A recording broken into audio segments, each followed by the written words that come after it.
PSCS లో చూసుకుంటే అబ్బా కొద్ది జరగనండి ఎన్ని కట్లు అసలు కనపడతలా కట్లు ఎంత బాగున్నాయో ఈరోజు అరిసేపల్లి పిఎస్సిఎస్ ఆయకట్ట కింద 1670 పైబడి ఎకరాలు సాగు చేస్తుంటే కనీసం ఎకరాకి వేసుకున్నా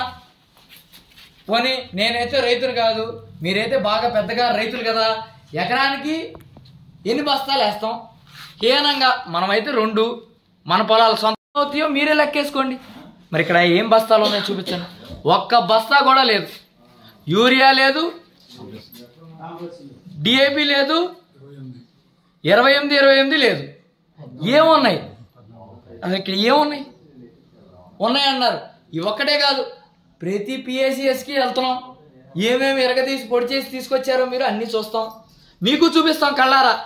నేను ఏమైనా గ్రాఫిక్స్ చేసి దాచేసానంటా కూడా లేదు మీరు కూడా రావచ్చు ఎవరైనా వస్తానంటే చూసి మీరు కూడా వెళ్ళొచ్చు నెక్స్ట్ రోజు తీసుకుని మీరు కూడా ప్రెస్ మీట్ పెట్టి చూపించండి రైతులు అన్నారు ఇది వాస్తవాలు చూపిస్తాం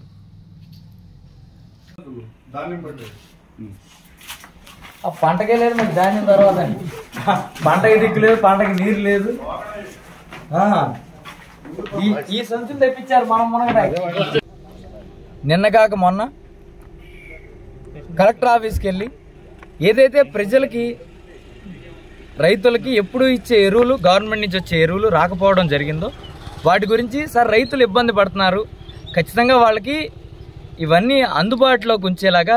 చర్యలు తీసుకోండి యూరియా బస్తాలు డిఏపీలు కూడా లేకుండా రైతులు ఏ విధంగా పంట పండించాలి సార్ ప్రైవేట్గా అయితే బయట బస్తాకి 100 రూపాయలు పెంచేసుకుని కొనుక్కోవాల్సిన పరిస్థితి ఉంది ఈరోజు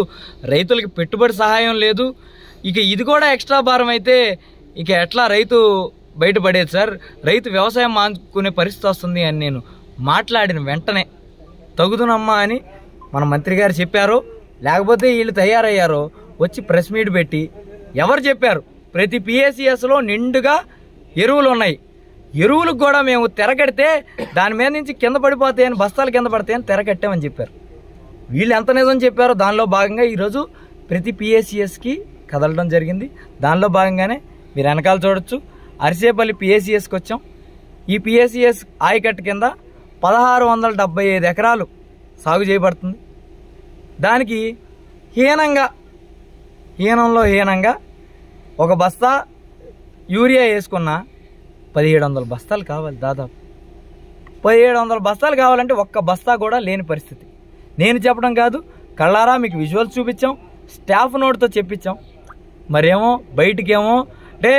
వాళ్ళకి అలవాటు అయిపోయింది అమరావతిలో గ్రాఫిక్స్ చూపించి ఈ యూరియాకి కూడా గ్రాఫిక్స్ చూపిద్దాం అనుకున్నారో ఏంటో మాకు తెలియదు కానీ ఇదే అబద్ధాలు చెప్పుకుంటా తొలి అడుగు అని తిరుగుతున్నారు మరి రైతులు అక్కడ మిమ్మల్ని అడుగుతున్నారో మీరేం భయపెడుతున్నారో నాకు తెలియదు కానీ ఒక్క చోటైనా ఎరువులు సమృద్ధిగా ఉన్నాయి నీళ్లు సమృద్ధిగా ఉన్నాయి అసలు చంద్రబాబు నాయుడు గారు వచ్చాక రైతులు ఆనందంగా ఉన్నారని చెప్పే చోట ఒక చోటైనా ఉందా అని మిమ్మల్ని ప్రశ్నిస్తున్నా సరే మీరు అన్నారు ప్రతి చోట ఉన్నాయని ప్రతి చోట నేను తిరిగి చూపిస్తాను లేని పక్షంలో ఎట్టి పరిస్థితుల్లో మీరు కానీ సత్వరమే రైతులకి ఎరువులు అందుబాటులో తీసుకురాకపోతే ఖచ్చితంగా రైతులందరితో కలిసి కూర్చుని జిల్లా కార్యక్రమం కింద బందర్లోనే మేము రైతులతో పాటు కూర్చుని దీనికోసం పోరాటం చేస్తామని మీ అందరికీ తెలియజేస్తాం